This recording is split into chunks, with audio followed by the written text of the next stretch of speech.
Well, I'm not an expert. I'm not an authority. I'm someone who has been a murderer for almost 20 years. Can you say how many people might be doing crimes like you were doing? It would be a guess, but it's not. It's far more than 35. It isn't that impossible in this society. It happens. Are there more people? They didn't give up. How many? She didn't give up. I did. I came in out of the cold.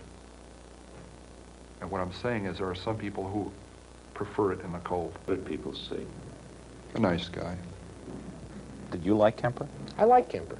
You were able to appear like an ordinary person, non-threatening to... I lived as an ordinary person most of my life, even though I was living a parallel and increasingly sick life, other life. One victim let me back in the car. I locked myself out. She opened the door for me. My gun was under the seat. What in the hell am I doing telling you that? Am I a masochist? Am I looking to be tormented further? I'm trying to show you just how awful this got, how commanding these rages got. I was raging inside. There was just incredible energies, positive and negative, depending on a mood. That would trigger one or the other. And outside, I looked troubled at times. Other times, I looked moody. Other times, perfectly serene. Not very sane.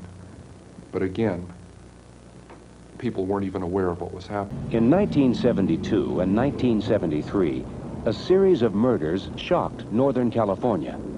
College girls began to disappear while hitchhiking. 2 of the victims were picked up from the campus of the University of California at Santa Cruz. That's where Ed Kemper's mother was working as an administrative assistant. You were involved in the campus because your mother worked there? Yes. I was also involved in killing co-eds because my mother was associated with college work, college co-eds, women, and had had a very strong and violently outspoken position on men for much of my upbringing.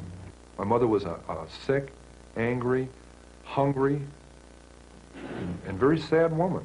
I hated her, but I wanted to love my mother. And I watched the alcohol increase. I watched her social life drop off.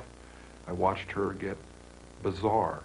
She had terrible pain from her life, earlier life, her upbringing, a failed marriage with my father. I'm a constant reminder of that failure. I hate to distill it down into such, into one-word realities like that. There's a lot that leads into that happening, but that is what happened. They represented not what my mother was, but what she liked, what she coveted, what was important to her, and I was destroying it. Why did you actually kill the girls? My frustration, my inability to communicate socially, sexually. I wasn't impotent, but emotionally I was impotent.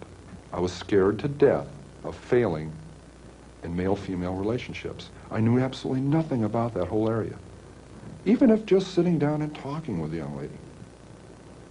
I need to be able to really communicate, and ironically enough, that's why I began picking people up. And I'm picking up young women, and I'm going a little bit farther each time. It's a daring kind of a thing. At first, there wasn't a gun. I'm driving along. We go to a vulnerable place where there aren't people watching, where I could act out, and I say, no, I can't. And then a gun is in the car, hidden. And this craving, this awful, raging, eating feeling inside. I could feel it consuming my insides, this fantastic passion. It was overwhelming me. It was like drugs. It was like alcohol. A little isn't enough.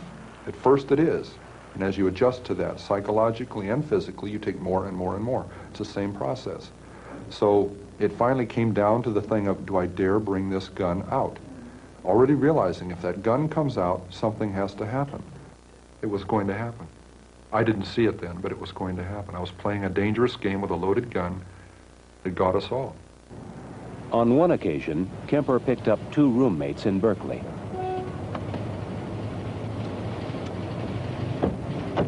in that first killing in May of '72. When that gun was pulled out, I launched it out. I had it under my leg, out of sight, parallel to my leg in the seat. It was something that had been thought out in fantasy, acted out, felt out hundreds of times before it ever happened. Kemper drove them at gunpoint to a secluded area near a park. He took one of them into the woods, leaving the second girl tied in the car. I'd just gone through a horrible experience with her roommate, stabbing her. And I was in shock because of that. I couldn't believe that it was that way. And I'm walking back there bewildered. I gotta kill her. I can't let her go. She's gonna tell on me. Everybody's gonna get me.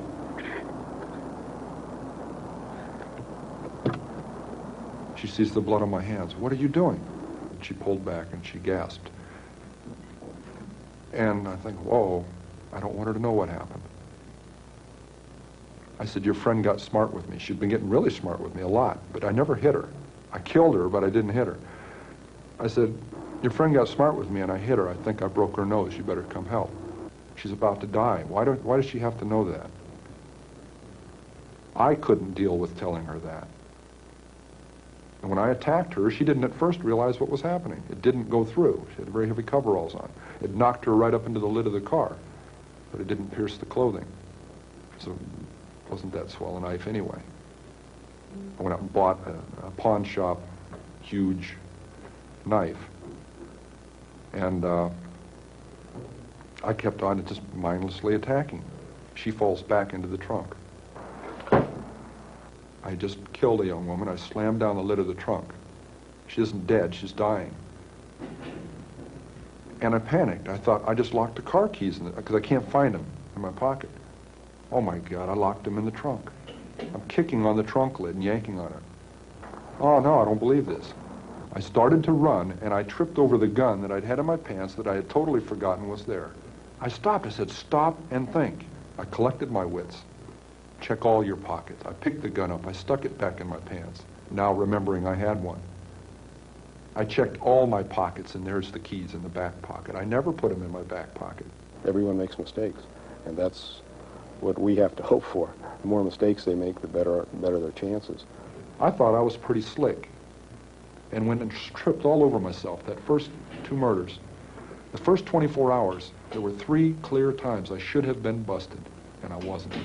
Because 3 different individuals or 3 different groups of people got scared and minded their own business and looked the other way. Some of the people who are committing murders, even as we speak, if they're doing it by themselves and they tell no one about it, they could go on undetected until they decided to stop. And the police wouldn't catch them unless we just happened to roll up on them while they were doing it. Even after police warnings against hitchhiking and an increased bus schedule on the campus, Kemper had no trouble picking up hitchhikers. Ironically, one warning advised riding only in cars with university stickers. Kemper's car had such a sticker. My mother worked at the campus, and I had an A sticker on my car, an obvious access day or night to the campus. I was picking up some very lovely young women. You know what we were talking about as we're driving around? Almost as often as not, this guy that's going around doing this stuff. And the second they started talking that, they didn't realize it, but they were getting a free ride. I couldn't touch that with a 10-foot pole, I swear. You know, but they'd be telling me all about this guy, and they're comparing notes and speculating on what he looks like, how he carries himself, why he's doing this stuff, telling me about it. So how come they get in a car with somebody at that time? She judged me not to be that guy. I didn't look like him. It was getting easier to do. I was getting better at it. I was getting less detectable. I started flaunting that invisibility, severing a human head, 2 of them, at night in front of my mother's residence, with her at home, my neighbors at home upstairs, their picture window open, the curtains open, 11 o'clock at night, the lights are on. All they have to do is walk by, look out, and I've had it. Why did you keep the heads? Why did you cut them off, and why did you keep them? Something out of my childhood. I could put it on an incident. I mean, my father chopping the heads off of our 2 pet chickens, and my mother insisting that I eat them for dinner.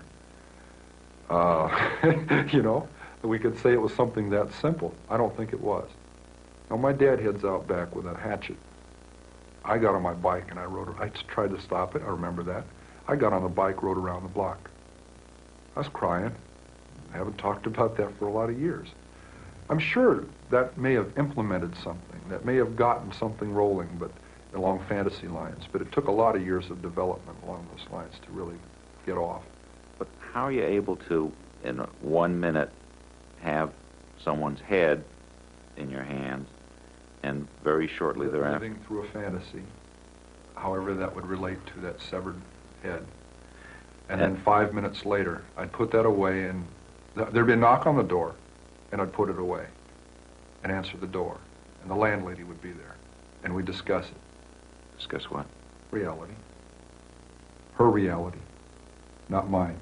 Some people go crazy at that point. I felt it. It was one hell of a tweak. I mean, to just flip out and not know where I was. To be walking up the stairs with a camera bag that belonged to a young woman that had her severed head in it.